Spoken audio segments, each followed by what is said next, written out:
Hi hello, നിങ്ങളിൽ പലരും weight loss journey follow ചെയ്യുന്നവരാണെങ്കിൽ ഈ വീഡിയോ ഒന്ന് കണ്ടിട്ട് പോകണം. ഗ്രീൻ ടീ വെയിറ്റ് ലോസിന് ഏറ്റവും നല്ല ബെനിഫിഷ്യൽ ആയിട്ടുള്ള ഒരു ഡ്രിങ്ക് ആണെന്ന് എല്ലാവർക്കും അറിയാം. ഡയറ്റ് ഫോളോ ചെയ്യുന്നവരും ഹെൽത്തി ലൈഫ് സ്റ്റൈൽ ഫോളോ ചെയ്യുന്നവരും ഈ ഒരു ഡ്രിങ്ക് ഒന്ന് ട്രൈ ചെയ്ത് നോക്കണം. എല്ലാവർക്കും ഗ്രീൻ ടീ എങ്ങനെ യൂസ് ചെയ്യണമെന്ന് കുറെ പേർക്ക് സംശയമുണ്ട്. അതെങ്ങനെയാന്ന് വെച്ചിട്ടുണ്ടെങ്കിൽ നമ്മൾ 1 കപ്പ് ടീ ആണ് കുടിക്കാൻ ആഗ്രഹിക്കുന്നെങ്കിൽ 1 കപ്പ് ഫ്രഷ് വാട്ടർ എടുത്ത് നന്നായി ബോയിൽ ചെയ്യുക. ബോയിൽ ചെയ്ത ശേഷം ടീ ബാഗ് നമുക്ക് കിട്ടൂല, ഗ്രീൻ ടീ ബാഗ്, അത് നമ്മൾ ഡിപ്പ് ചെയ്ത് ഒരു 2 or 3 മിനിറ്റ്സ്, ഇല്ലെങ്കിൽ നമുക്ക് പൗഡർ ഫോമിലാണെങ്കിൽ അതൊരു നമുക്ക് എത്രത്തോളം വേണമെങ്കിൽ അത് ഇട്ട ശേഷം അടച്ചു വെച്ച് ഒരു 2 or 3 മിനിറ്റ്സ് കഴിഞ്ഞ് നമുക്ക് ഫിൽട്ടർ ചെയ്തെടുക്കാം. അല്ലാതെ ഒരിക്കലും തിളപ്പിക്കുന്ന വെള്ളത്തിലേക്ക് ഗ്രീൻ ടീ ഇടാൻ പാടില്ല. അതിന്റെ എല്ലാ വൈറ്റമിൻസും ലോസ് ആയി പോകും. അതുകൊണ്ട് തിളച്ച വെള്ളത്തിലേക്ക് വേണം ഈ ഗ്രീൻ ടീ ഇടാൻ വേണ്ടിയിട്ട്. അതിനുശേഷം നമുക്ക് ഒരു സ്പൂൺ ഹണിയും അതേമാതിരി ഒരു 1 or 2 ഡ്രോപ്സ് ലെമണും മിക്സ് ചെയ്തിട്ട് എന്നും കഴിക്കുകയാണെങ്കിൽ ബോഡി ക്ലെൻസ് ആവാനും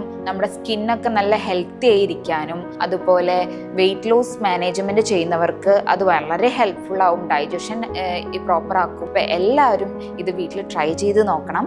അടുത്ത വീഡിയോ ആയിട്ട് നമുക്ക് നെക്സ്റ്റ് ടൈം കാണാം. ബൈ.